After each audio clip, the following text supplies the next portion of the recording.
more content like this, be sure to subscribe to Mason Studios on YouTube. For those that don't know me, my name is Josh Mason. I'm an independent filmmaker from West Tennessee. I run Mason Studios, and I have the honor of hosting this panel today, and I'm very excited because we have an absolute legend joining us on the stage today. You may know him as the voice of Batman.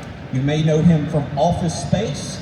He is a Beverly Hillbilly, and most importantly, perhaps of all, he is the founder of Rex Kwon-Do. Now, normally when inviting a guest to the stage, I would tell you all to put your hands together, but I feel like in this specific situation, it's much more appropriate that I tell you to bow to your sensei. Bow to your sensei! Ladies and gentlemen, please make some noise for Mr. Diedrich Bader.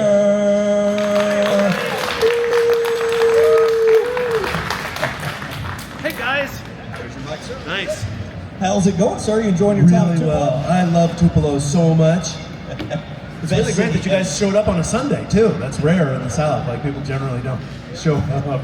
Yeah, we got a good turnout so far. Yeah, it's pretty good. Yeah. Did you enjoy your dinner last night, sir? I did. We went to the Blue Canoe. Have you guys been there? It was good. Very good. Very good. I had the pulled pork with the greens and the grits underneath.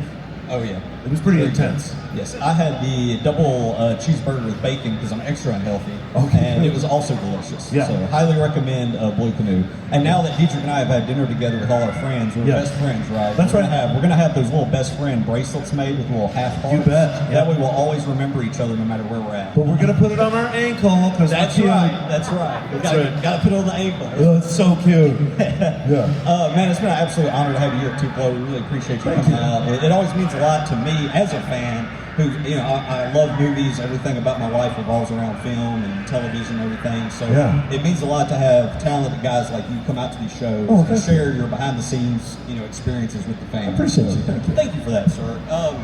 First, I guess to get us started off, I want to ask you about how you initially got into acting, like what kind of started you on that journey. Was it something you always wanted to do, and just how you got started with that? Okay, so I do have an origin story since we're in Comic-Con.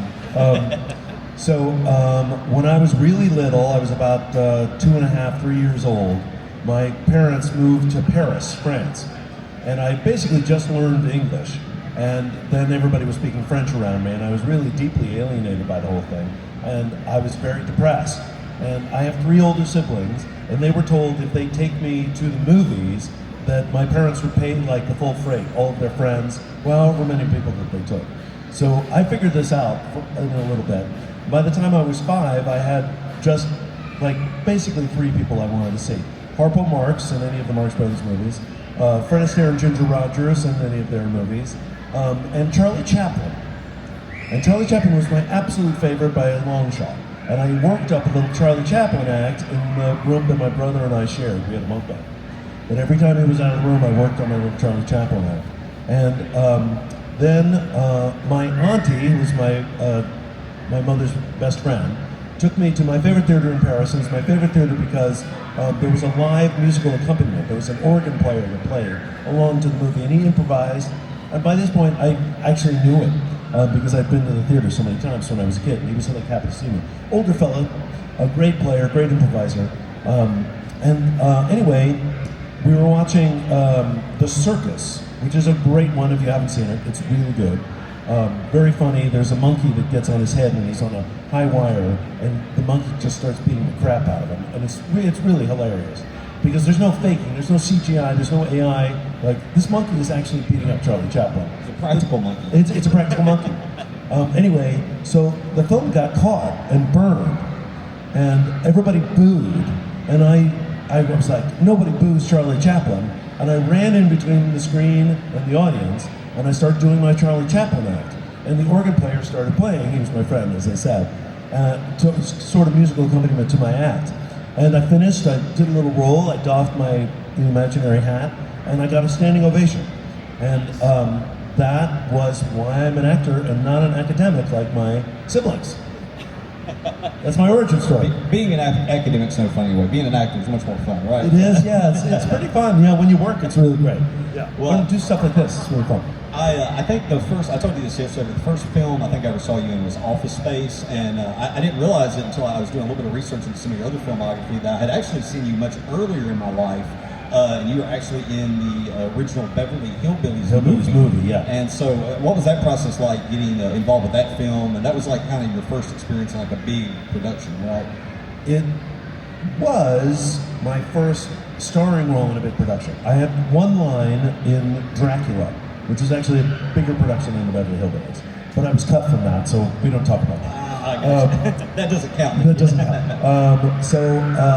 Yeah, I had done a series called Danger Theater with Penelope Spheris, and she had done Wayne's World. She directed Wayne's World, and she and I really bonded. She directed the series largely called Danger Theater. I played the searcher, and it was my first time as like the star of the show. And she was the one who got Beverly Hillbillies and wanted me to be Jethro. I was not like a big enough star for it to be an offer, so I came in and auditioned. And it was a very different character at that time, because I was trying to like make it my own rather than what Max did or whatever. But then I got the part, and they wanted me to do more of what Max did. The big change between me and Max did a great job, so it's nothing against Max, is that I played Jethreen like more like, I wasn't looped. You know what looped is? That's when they change your voice, they have somebody else record your voice. So Paul Henning had his daughter record Jethreen, but my Jethreen was me, and I really acted like, I didn't want it to feel like, his Jethreen was like a guy in a dress. I wanted you to feel like maybe Jethreen actually is a woman. So I was really like trying to really go for it. So that was like the biggest difference between, and it was great to be with all those stars. Dabney Coleman was great, Lily Tomlin, Forrest Leachman, and of course Jim Varney, who was really great, and was wonderful to be around on a set. One of the nice things about being on a set is somebody that really knows how to take the time that you have, because you're together for 12 hours a day, 5 days a week, for like months. And some people can be really impressive. Other people can be really distant, and you just wonder what your relationship actually is.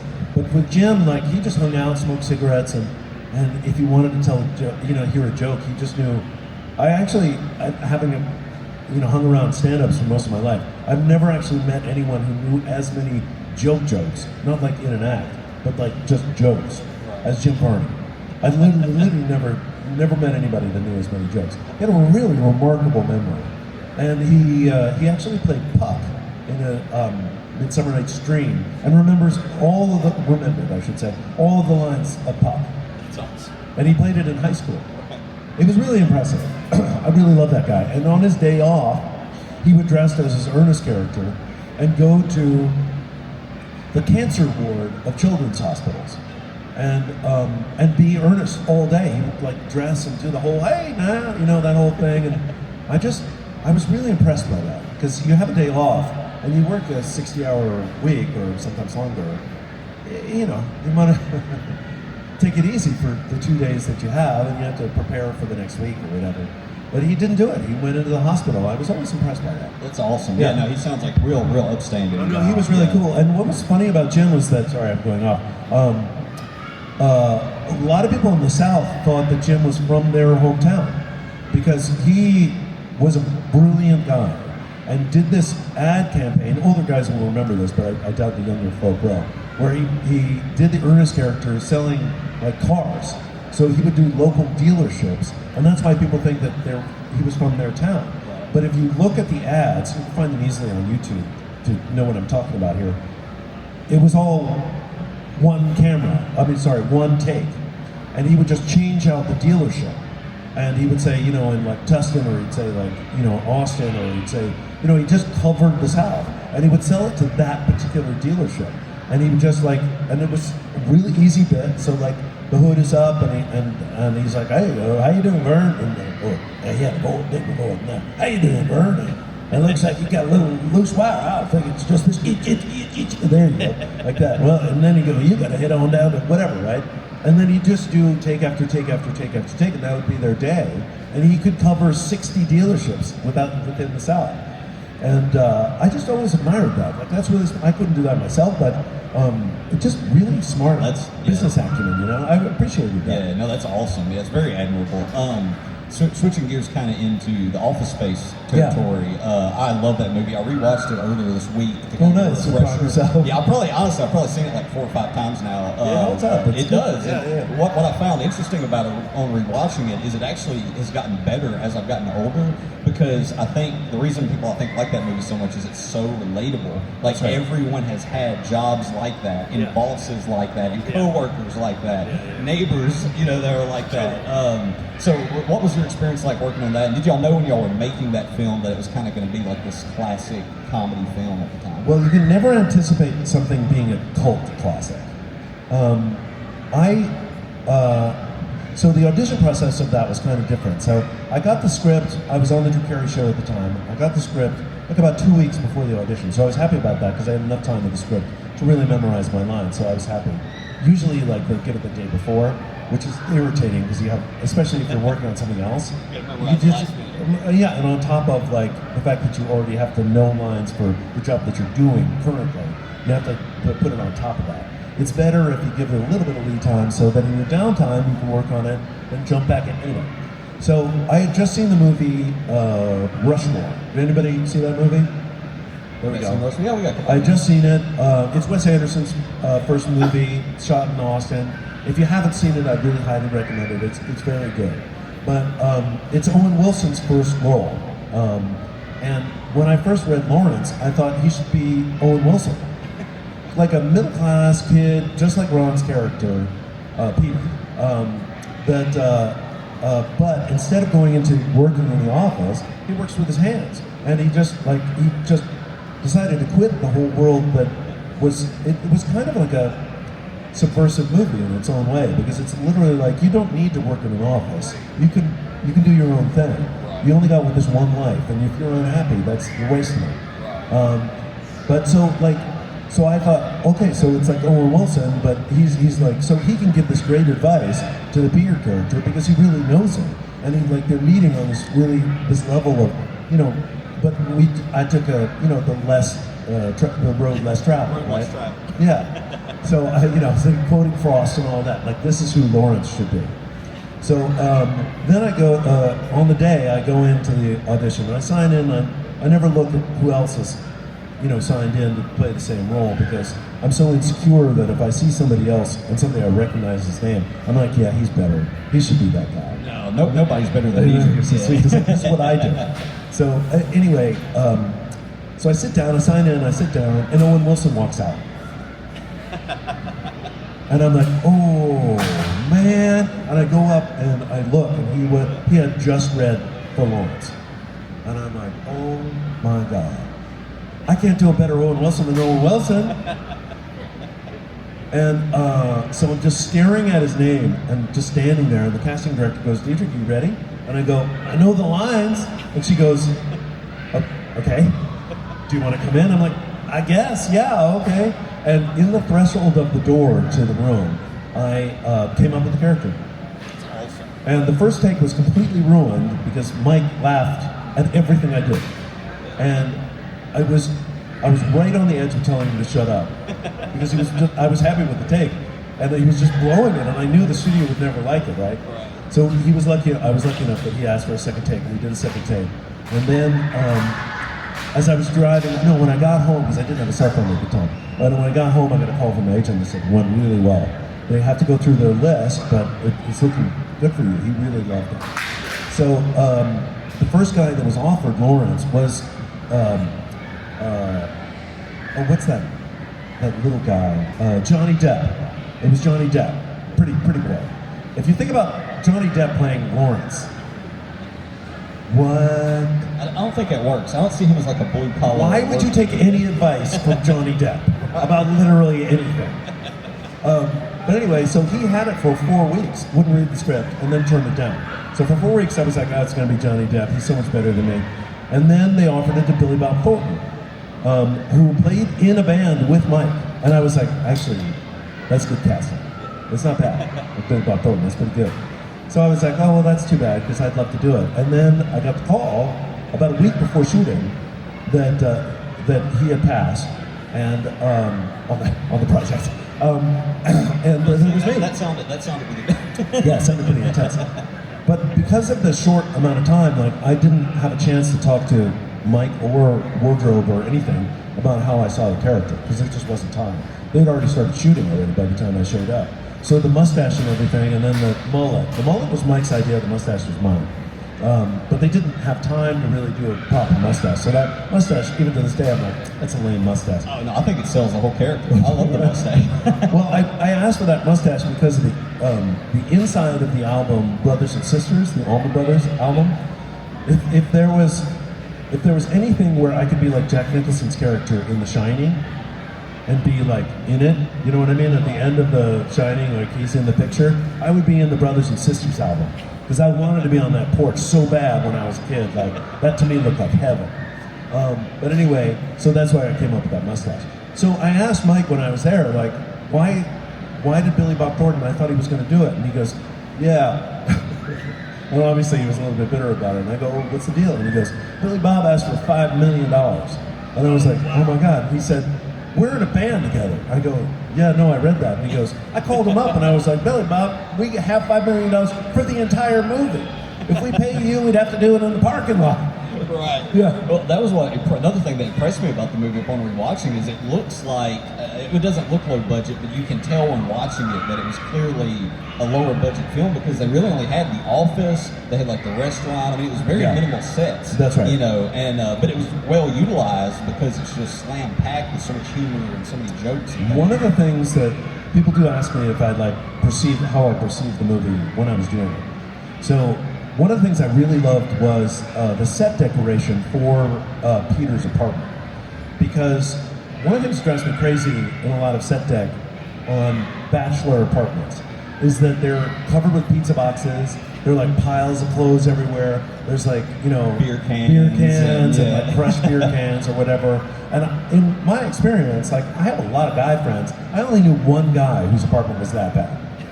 But in the movies, every bachelor's pad is like that. Peter's apartment was like a real bachelor pad in that he had all this time, so he straightened up because he just didn't like the mess. And he decorated it in a way where you could tell like he needed a woman in his life. Because it's so anonymous. Like it could literally be a hotel room. You know what I mean? Very generic. So totally generic. He's like, I guess I like that. You know, I guess I like that. And then just put it there. You know what I mean? But there's nothing personal about anything. Where a woman would go, do you really like that? You know, like, why don't we get this? Why don't we warm it up a little bit? You know, put some character in the room. And so I walked on the set and I was like, all right, yeah, it worked for me. And Mike took every pitch, which really doesn't happen with me. I couldn't believe that he took everything. Like, for example, that Lawrence has, you guys are all from the South, so you get this, but Lawrence has his own bottle opener.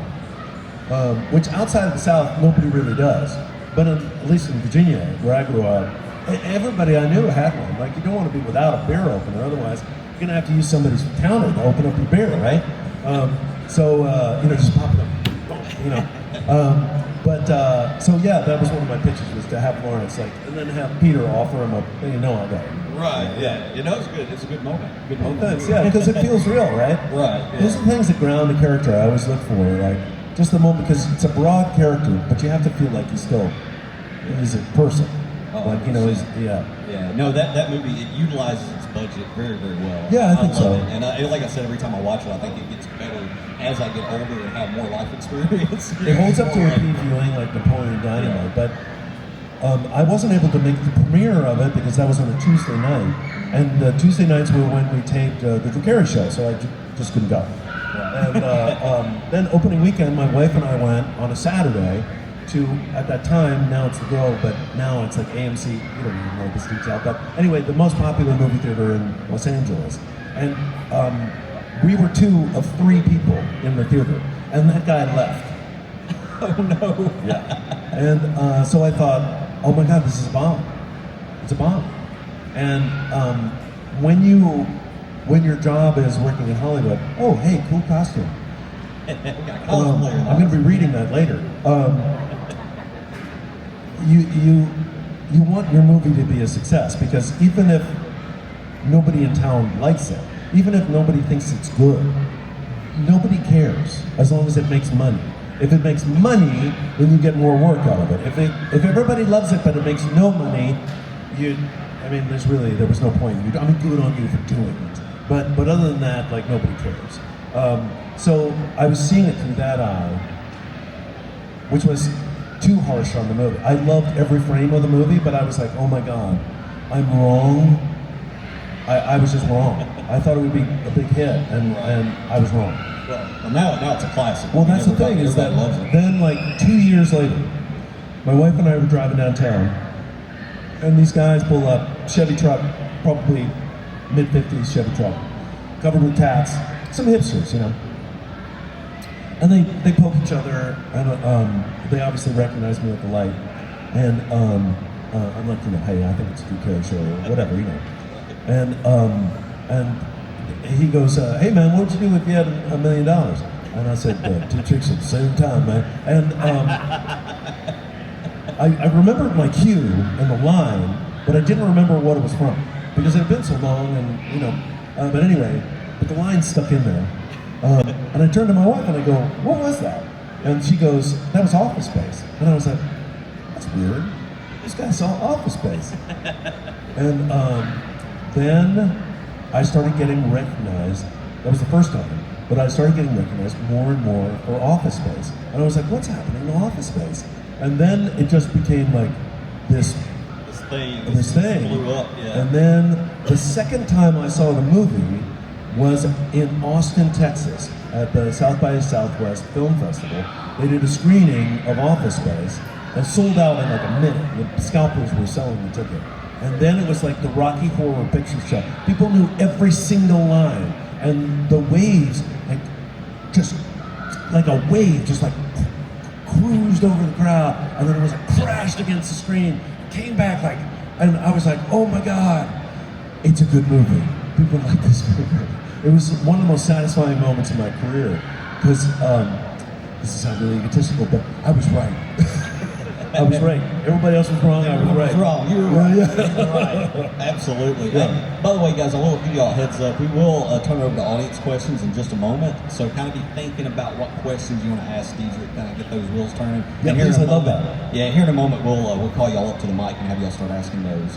But before we get to that, I've got to ask you about Napoleon Dynamite. Yeah. And I know briefly we talked a little bit about Rex yesterday, and how for those that don't know, my oldest brother, he's a martial artist. He owns martial arts schools. And when Napoleon Dynamite came out in our family, we kind of had this inside joke that Rex acted just like my oldest brother, and he does. And even down to the American flag pants. No kidding. Because those were real pants that like were sold at like Taekwondo dojos and martial art dojos. Oh, I had no idea. And our whole family owned those American flag pants before Napoleon Dynamite ever came out. So when we were watching the movie, we were like, somebody must have done their homework. So tell me about, I guess specifically the pants, but like how you got involved in Napoleon Dynamite. Sure. And then whose idea was the American flag pants? So I got the offer. It was one of the few offers I've ever gotten in my career for this, and so because they offered it to me, I was actually a little bit skeptical. Like, why do you want me? That sounds weird. Like, it must be odd that you want me.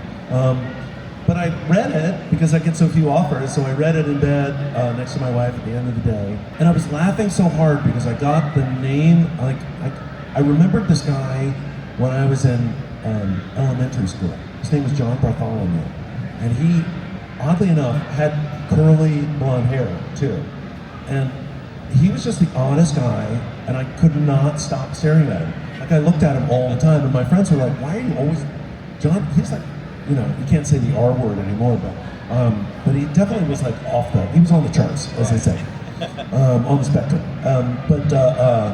He did this one thing where we're in two lines doing a basketball drill, and I'm old, so the flavored chapstick had just come out. Like, it had been a week, and John Bartholomew got like some cherry flavored chapstick, and he's in line, and he's like making love to this chapstick, just rubbing it all over his lips in like sheer ecstasy. And my best friend Andrew, I'm like, Andrew, and he goes, I'm not looking at John Bartholomew. You gotta watch it, man. It's gonna be good. And he's like rubbing it all over his lips, it's sweet cherry. And I'm like, oh my God, this is so good. And then he goes like this. He's rubbing it, and he goes. It takes a big old bite. He's chewing petroleum jelly.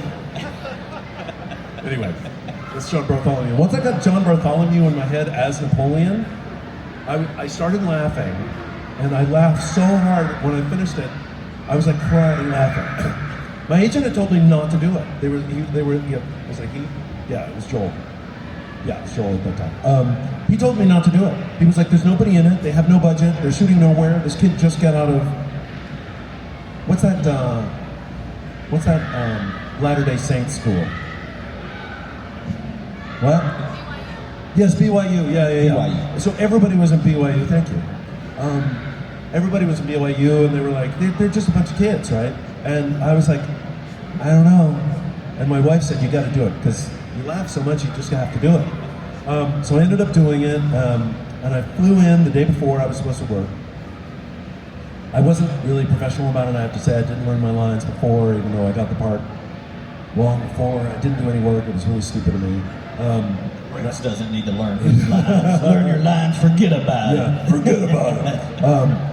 Anyway, so I got to the set, and it was the day that he throws a steak at his uncle or whatever. Oh, yeah. Yeah. Well, so, his uncle throws the steak at him. That's Napoleon. Yeah, that's right. So it was on that day. So I was watching that. I couldn't believe that he had curly blonde hair, just like John Bartholomew. So that was kind of intense. But then I go to this tiny little trailer where Jerusha co-wrote the movie with Jared, the director.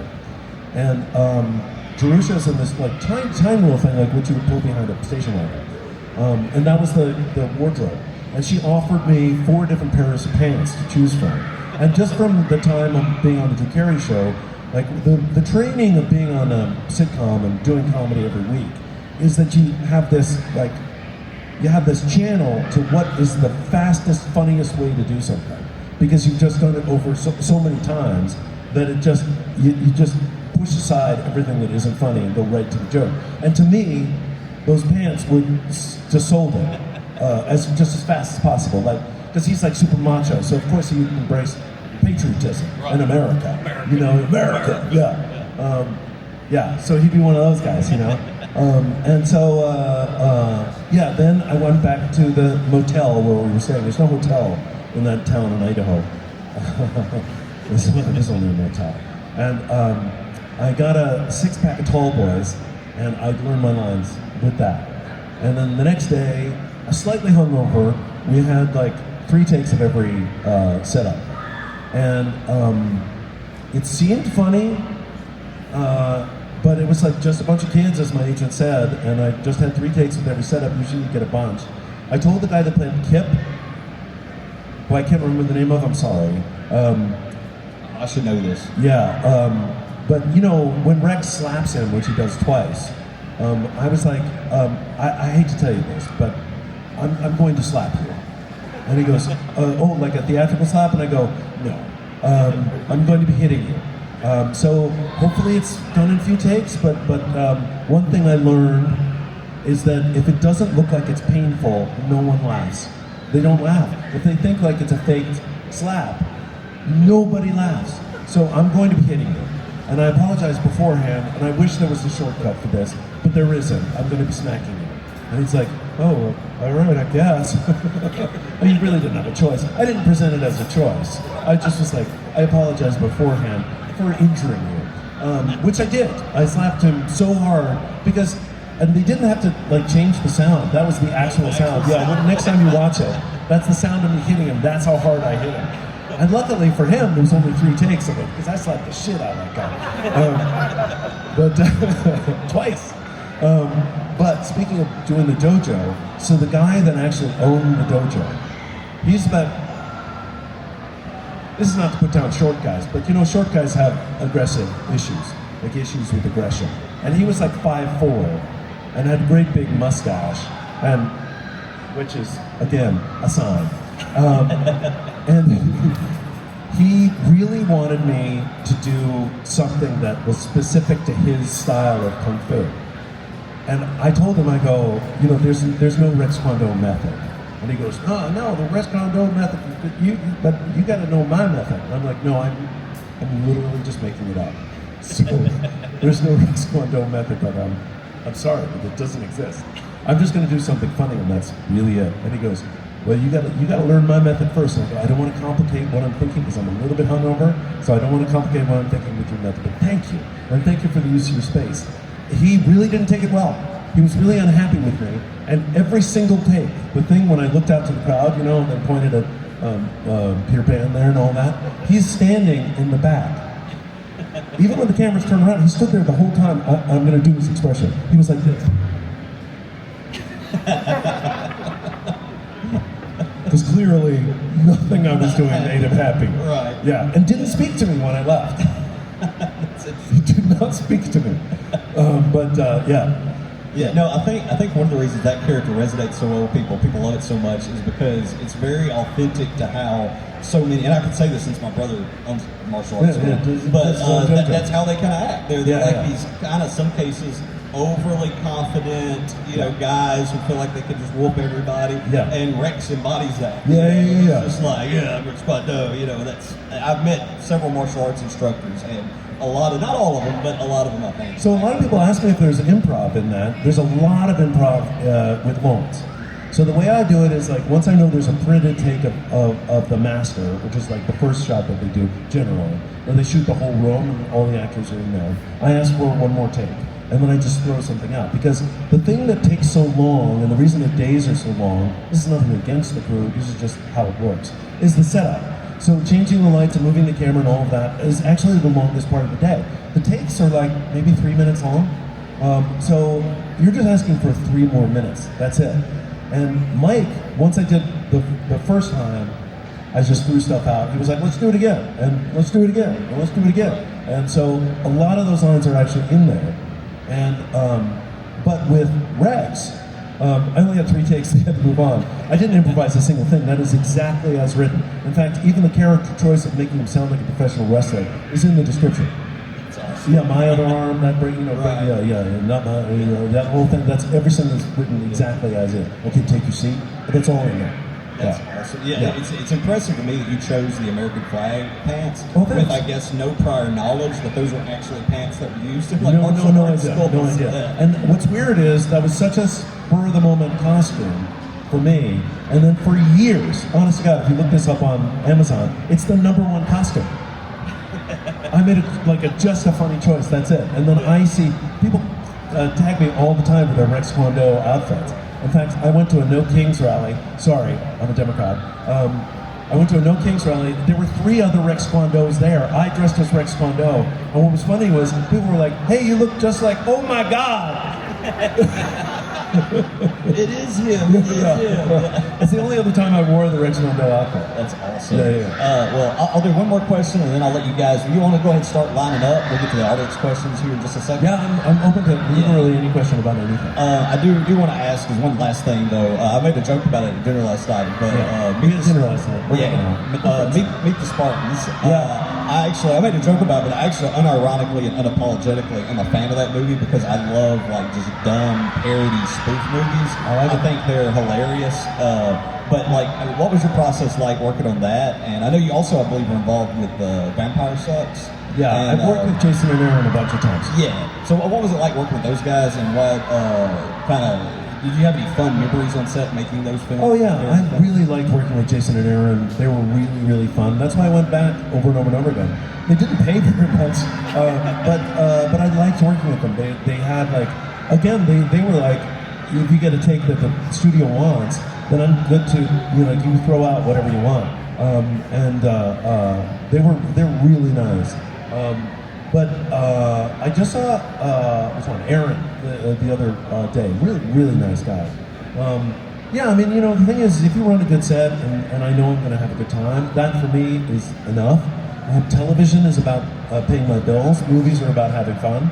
So if I'm not having fun, then I'm never going to work for you again. Because the thing about movies, which people don't know, is they don't pay as much as television. Like, the star, well, not in the case of Office Space, because Ron wasn't paid very much, and Jennifer was paid more. But if you do a big movie, like if let's think something I'm in, Miss Congeniality 2, for example, Sandra, who great and amazing.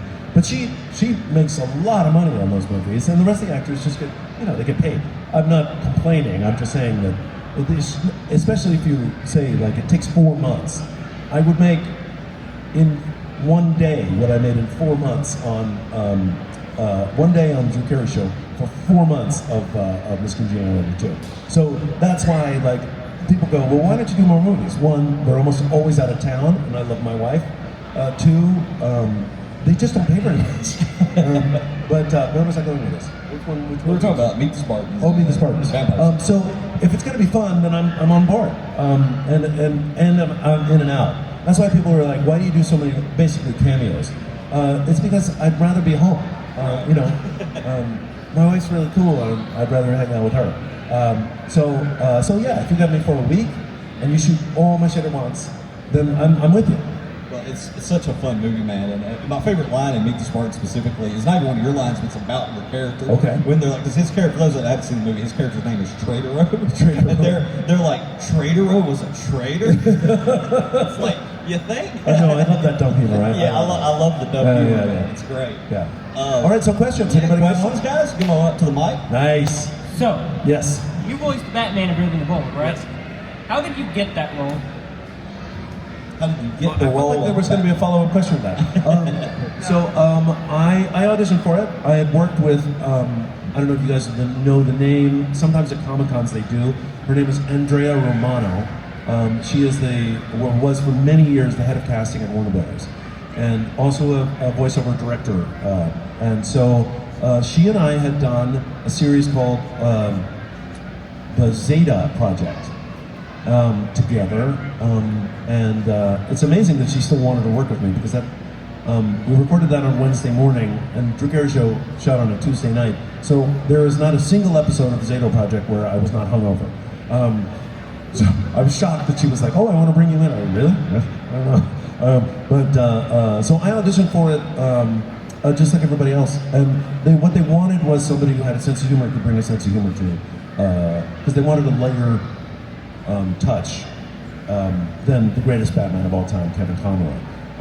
But they wanted somebody that could handle comedy, and so the first Comic-Con that I actually went to was Batman Brave and the Bold. It was in San Diego.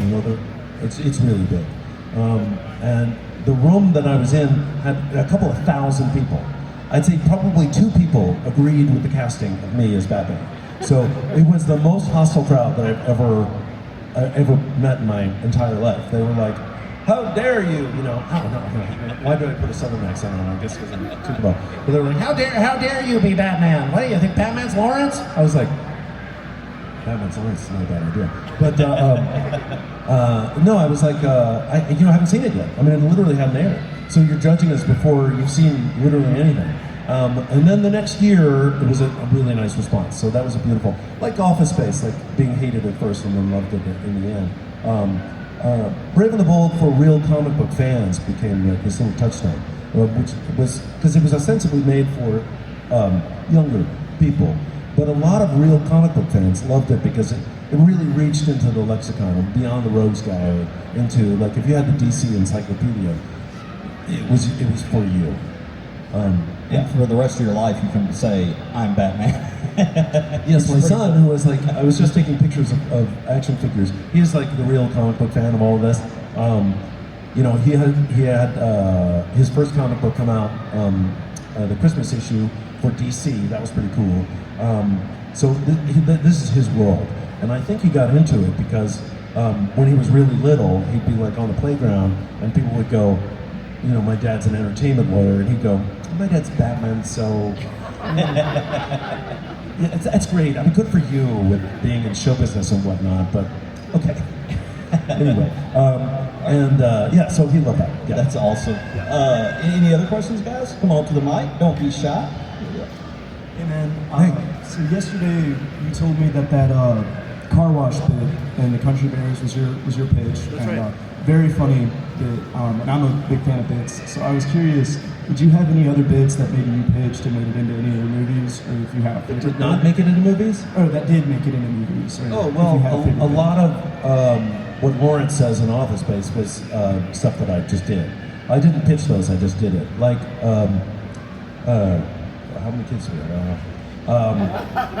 Like Watch Your Cornhole, for example. That was like the 8th take. We did, as I said, 3 takes where we printed it, and then by that point, Mike was just like, just let it go. And I think in the credits, they don't come back in a dress or whatever, was the only one that I kind of laughed at. So there's a bunch in there. As far as like straight up pitches and changing the movie though, probably the car wash scene is the biggest. And I came up with it weeks before and pitched it to the producers who took us out to lunch. And Daryl Chill Mitchell, who's amazing, he's the best, already had a mustache. Like, you know, cops all have mustaches. And so I was like, Daryl's got a mustache, man, but I can't do a mustache because I was shooting the Drew Carey show. I literally, you know, I would have a week off and shoot Country Bears during that time and then go back to, so I can't do a mustache. Do you think it would be funny if I had a fake mustache? And they were like, well, yeah, we could just put a mustache on you. And I go, no, no, no, if the cop had a fake mustache, like he couldn't grow a mustache, and he just put on a fake mustache. And they were like, so when does that pay off? I go, in the car wash. It comes off in the car wash because he gets soap all over him and his mustache comes off. That was my pitch to it. So when they tested it, that scene got the highest rating of anything. And the head of the studio actually walking out goes, we should have called it, I can't remember the name of our 2 characters, but our 2 characters and go to the car wash. The thing that I really like, other than the lines that I got in Office Space, which I was really happy about, was one thing that you have to understand about doing a movie is that, or really doing anything, is it's all about time. So as an actor, you have to build the concept of time into your work.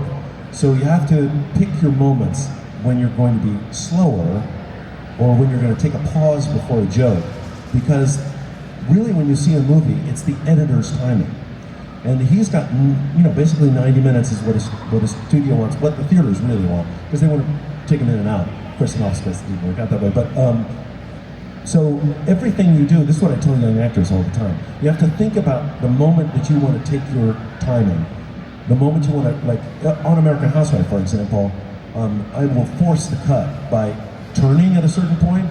I'll do a gesture, which is good for the editor to use, so that I know that he can cut at that time. I have picked my favorite joke in the episode, or my favorite joke in the movie, and I am going to build to that joke. It doesn't have to be in the middle of and at the end of the movie. It's not like I'm like, oh, there's my, it's my favorite joke. So for me, that's the most important moment. So my favorite Lawrence joke is when he says, when Peter says, anybody at your work saying that you have a case of the Mondays? And Lawrence just stares at him, just with complete incredulity, and then says no. Like, he's processing it. And to me, like, the moment of Lawrence staring at Peter, trying to process what he just said, was the funniest part of No. But I was genuinely worried that the editor would take out my timing on that, because, you know, we got 90 minutes, right? And I took a big pause if he watched that. So my favorite moment when I was sitting there with my wife, and when I practically broke her hand when the moment happened, was that the editor took my timing on that. Like, there's nothing, he could have cut right to me saying no, but he left my timing in. And I was so grateful that I, like, broke my wife's hand. I go, he took my timing. Oh, that was great. And I made sure that I found out the editor's email, and I sent an email saying, you know, just thank you. I know the movie isn't doing incredibly well, might not do anything for either of our careers, but I'm grateful for the timing that you allowed me to take that pause before No, and it was just generous and much appreciated. Does that answer your question? But I just went off for a little bit. Yeah, no, you're good. All right, brother, we're doing one more we question. have time for one more. Yeah, one more question, guys. This might be quick. In Office Too Space. tall, yeah. Toward the end. Yeah. I'll do a squat. Right. Toward the end. It's totally natural. Peter's knocking on your apartment door. Sorry, what? Peter's knocking on your apartment door. Yeah. Because he's about to go turn himself in. Yeah. You come out. It's one of my favorite parts. And you're just like, not even looking at them. Do Yeah. you remember what you were looking at or why you did that like that? So it was Mike's idea that Lawrence had tied it on the night before, so he had to come out and like look at the sun like an enemy. I like kind of squinted like, oh man, that's a tough one, man. I do look off camera to like that was Mike's show. I don't think I've ever told this story before, but there is like that exact moment. If you look at it, next time you look at it, Lawrence like kind of closes the door behind him. So they were locked into that location. So there was no changing in the location. So they had rented out Peter's apartment for the entire time, but they had only rented out Lawrence's apartment for that afternoon. I could only work in the afternoon because I was working on a movie which nobody's seen in Dallas at the same time. So I flew in the morning and then got in makeup and then in my hair and then shot. So anyway, so I get to the set and there's this couple that actually lives in the apartment, and for some reason they took offense to the fact that we were shooting a movie, and rather than like leave the apartment or even not be on camera, they were standing in the middle of the apartment. And the guy particularly, you'd think that I've got a thing about mustaches because I'm about to bring a mustache. Great big mustache, guy from Pakistan. And he's standing in the middle of the apartment, and it was impossible to get him to move out of the sight of camera. He just literally would not move. And again, like the guy with the dojo, like he glared right into camera the entire time. And Mike came up and he goes, hey, Diedrich, he's the guy who puts man at the end. He goes, hey, Diedrich, man, you got to do something because it looks like he's your boyfriend. No, we couldn't get him out of the shot any other way. He was literally standing in the middle of the living room. That's why I closed the door behind me so quickly, which really makes no sense. Why would you do that at your own apartment? Like, oh, I want to make sure nobody comes into my apartment? It makes no sense, the gesture. Or is like there a dead body in there? I don't know how, nobody's questioned it, but anyway, yeah, there was this guy standing literally on camera. So I barely like opened the door to come out, because when I opened the door, you would see him like standing there. In the background. It was so weird. That's awesome, man. Yeah, I've never told that story before, but that's why I like that in that one particular thing. Next time you look at it, I hope you do. Now we know. Now we know. Yeah. Well, guys, I think that's about all we have time for. But Diedrich, thank you so much for Please come by. We're going to picture together. Yeah. Absolutely. So thanks, everybody. Give a huge round of applause. Thanks, guys. You're a great audience. Thank you very much.